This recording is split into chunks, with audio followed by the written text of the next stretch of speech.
Okay, we are talking about understanding the Georgia contract.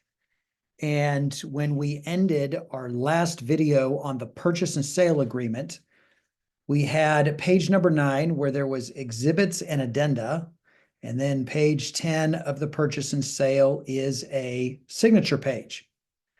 So we are going to cover the different addendums that are attached to the purchase and sale contract. And you'll see that on the purchase and sale, there's all these different options. Well, I'm going to start to go through the ones that are the most applicable on the majority of the deals that I do.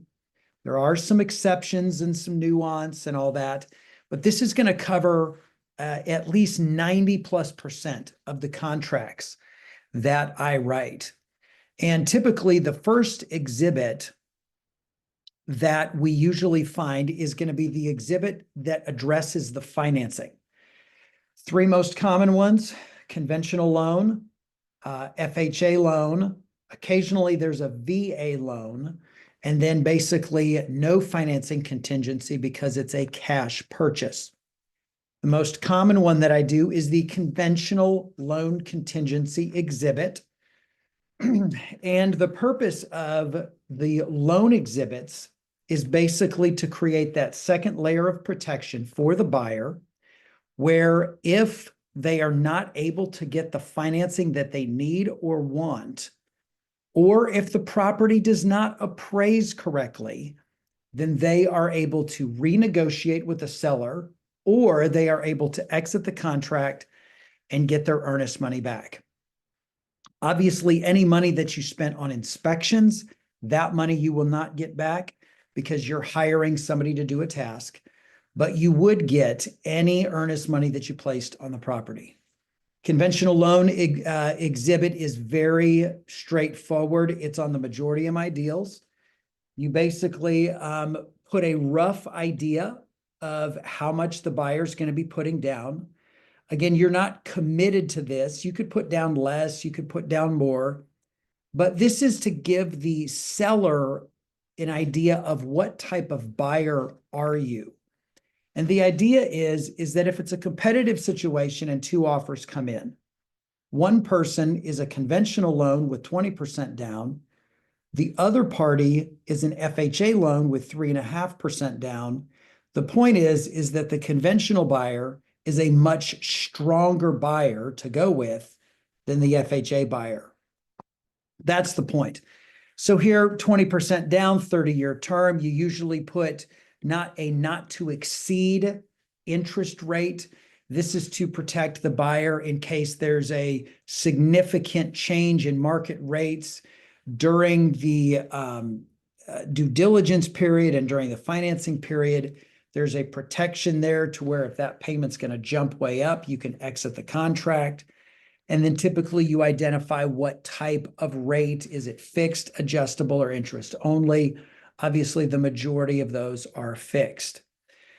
When you go down to point number 3 and 4, these are the 2 important areas of this particular addendum for the buyer that protect the buyer's earnest money. First one is the length of the financing contingency period. What's the most common in Georgia is 14 days. There have been some deals where there's a lot of demand for the property, and I've had the seller counter offer us to take that down to 10 days. The lender does not love that because what that means is that the lender has to hustle. But 14 days is very common.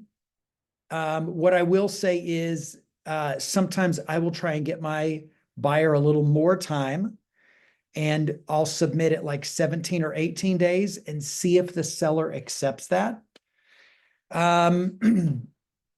But 14 is the most common. And then typically these 2 numbers match to where point number 4, the length of time for the buyer to request a reduction in the sales price based on a low appraisal. So this would be the lender orders the appraiser, he goes out, he appraises the property, and it shows up low. In that case, it is a renegotiation point between buyer and seller as to what they're going to do. If the appraisal comes in low, the buyer can exit the deal renegotiate the deal, we figure out how to move forward. So low appraisals do not show up very often, but they do show up from time to time. And this is one of those protections that you have. Obviously here, all your loan options are still open to where a buyer can still apply or pivot to different loans. This particular thing is more of getting a financing and appraisal contingency in place for the buyer and giving the seller kind of a heads up of what your intentions are when it comes to the financing structure. Most of page 2 is the legalese, just defining different things. And then page 3 is the signature page. Pretty straightforward. Exhibit B is typically where then we get into a series of documents that are addressing the closing attorney and where the closing attorney signs a few things. Georgia is one of a handful of attorney states here in the US where you have to be a licensed real estate attorney to oversee the title work, the closing of a real estate transaction. So the majority of my out-of-state clients, this is brand new because they've bought and sold properties in other markets, and you typically go to a title company where you have a closer and they pull the title work and they oversee the transaction and go from there. The process is exactly the same here in Georgia. It's just a little tighter because you have attorneys that are overseeing every single step of the process. So Exhibit B, closing attorney to act as the holder of the earnest money. This particular document is designed to have the buyer say, I would like my earnest money to be held by, and then they outline the party. So you'll see when I scroll down here, I have my preferred title attorney, Weissman Law. In here, they oversee the majority of the transactions that I'm involved in. Are there other great attorneys in town? Yes, there are. It's just Weissman has locations all over town. So it's very convenient for my in-town buyers. But then Weissman has a investor-only division that has seen every type of on-market and off-market contract, and they just know how to handle things. And they have a very smooth mail away process for my out-of-town and international clients to where they just have made it so easy to get things closed. You'll notice on number 7 of this particular document that it says that there can be an alternate holder of the earnest money. And there's a line right here. I have it deleted out. But in the state of Georgia, it is legal for a real estate broker to be the holder of the earnest money during a transaction. I have my license with eXp Realty. eXp Realty does not hold earnest money at all. And I would say my preference is always to have the attorney hold the earnest money because it's just easier for the buyer. As a buyer, you're able to send your earnest deposit and any other funds directly to the attorney, and then the attorney processes everything. All those numbers are on the settlement statement. It's incredibly straightforward. So this is usually what this document looks like. Buyer and seller sign this document and go from there. The document that accompanies this is what we call the agreement of closing attorney to serve as the holder of the earnest money. I know it's a lot of words, but this is where the attorney themselves would say, okay, you want me to hold the funds? Yes, we will hold the funds. And so this document right here, you'll see that the buyer and the seller and the attorney, you'll see this down here, the attorney actually signs this particular document saying, yes, I will hold the earnest money. Now you would say, well, why would the attorney not hold the earnest money? It very, very rarely happens, but there have been a few cases I've seen where there's a conflict of interest between the attorney and the buyer or seller, and there's a reason why it's not good for this attorney to be involved in the transaction. So in those instances, sometimes the attorney will decline because it's a conflict of interest for them. But again, that has never happened to me on any transaction I've been a part of, but I have heard of a few rare cases where that happens. So again, this form, very simple, very straightforward. Buyer and seller sign it, attorney signs it, and then the closing attorney holds the earnest money. Exhibit C is where we get into one of a few documents that start to address compensation. And in the 2025 Georgia contract, there are 3 different spots where compensation is identified and addressed. And last year, 2024, was when the National Association of Realtors lawsuit settled last summer. And as a part of that settlement, the real main issue is they want all numbers disclosed and agreed to by all parties up front before we get into a real estate transaction. And so I'll kind of unpack this, but basically the 3 documents where compensation is discussed is this document we're looking at right now, the buyer's broker compensation. The second document is the instructions to closing attorney document. And then the third document is the buyer's brokerage agreement. So basically, the document in front of you right now, the buyer's broker compensation, that's for the real estate brokers to have on file. Instructions to closing attorney is for the closing attorney to have on file. And then the buyer's agreement, that is the agreement between the buyer and the agent, between you guys and me, of what I'm being compensated. All the numbers need to be exactly the same on all the documents, but that's why they show up in 3 places. So here we go. We see the address to the property. This is Exhibit C. And then you'll see very clearly that there is 2 simple categories to figure out. Compensation can be shared by a seller's broker with a buyer's broker. And then there's compensation paid by the seller to the buyer's broker. And what is most common on the majority of transactions in the state of Georgia is that compensation is paid directly by the seller to the buyer's broker. Now, typically, in many real estate transactions that I'm involved in right now, the seller is still paying the majority of the real estate commission. And so usually what I do is I call and touch base with the seller's agent beforehand, find out what they're paying, and then that is the number that goes on this particular form.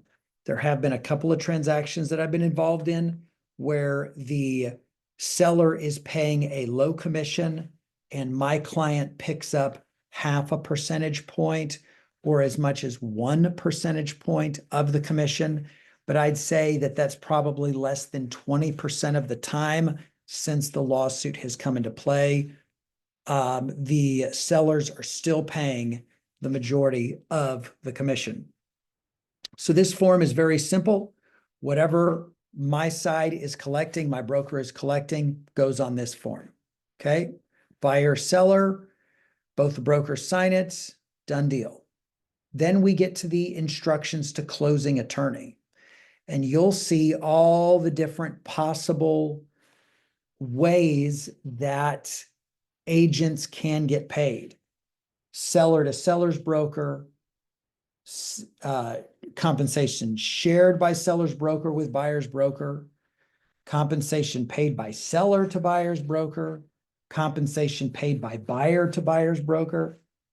So when I am working with a buyer, then typically the 2 line items that get filled out on this by our side would be, what is the seller paying me? Okay, so in this particular transaction, 3%. And then typically my broker has a $750 transaction fee as a part of the majority of the transactions. Sometimes I can get that negotiated, but to start with, that is it shows up on many of the transactions that I'm a part of. All that's very clearly broken down. As the transaction moves on, the seller side will also fill out this top portion to where there will be a fully filled out instructions to closing attorney that the attorney will have to disperse all the funds. And then the buyer and the seller will get a fully executed copy of instructions to closing attorney as well for their records. So in other words, everybody sees what everyone's getting paid as a part of the entire transaction.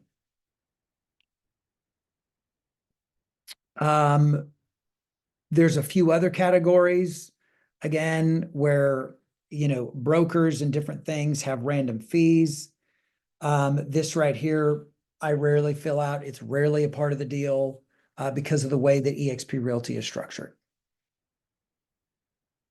So here you go. Buyer, seller, buyer's broker, seller's broker, sell that or sign that. Then there becomes the agreement that is between buyer and agent, basically between you and between me. What does that look like?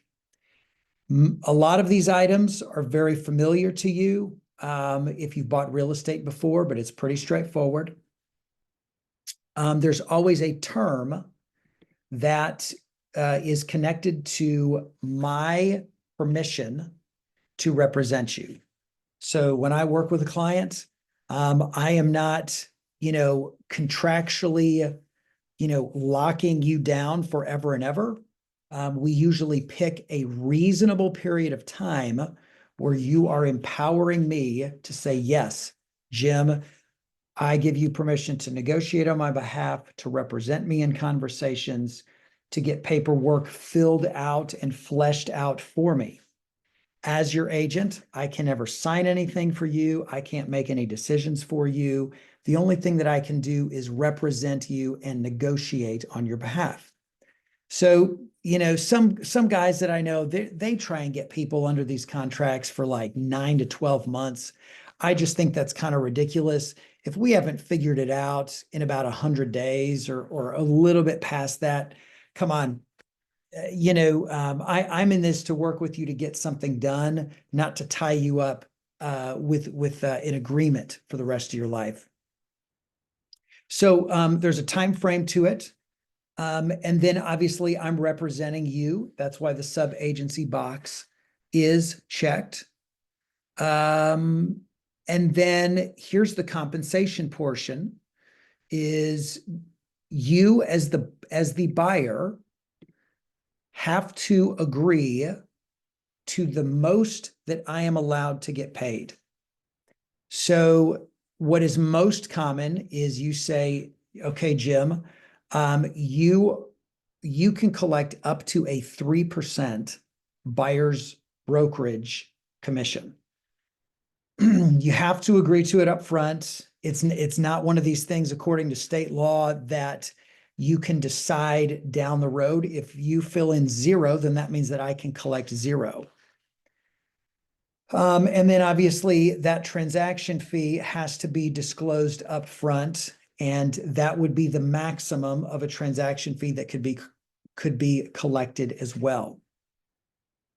So you say, well, Jim, if I, as the buyer, fill this out, then what happens if the seller shows up and says, I am only going to pay a 2% buyer's brokerage agreement, broker compensation? Well, in that situation, obviously the seller is negotiating with me and you, the buyer, over what I'm going to get paid. So these things are always amendable, but what brokers and what is required by state law is, before I can start showing people property and get them into things, I've got to have some sort of a written agreement in place now by federal law. So we sign this, we get it agreed to saying, yep, Jim, you can collect up to 3% and you can collect that transaction fee. We get into the negotiation on the deal, and I regularly now have sellers that are negotiating with me and with us about my commission. And we just have to take that step by step and negotiate that. So what typically happens is let's just say we get into a transaction. The seller is playing hardball. They say, I'm not paying any more than 2. The numbers work, and you're saying, hey, Jim, I can throw in another half a point, but I can't really, throw in a whole point on my side. Then we would adjust and amend all documents to say that Jim's commission at the end is 2.5%, 2% paid by the seller, 0.5% paid by the buyer. We would re-execute all that, and then that's what goes to the closing attorney.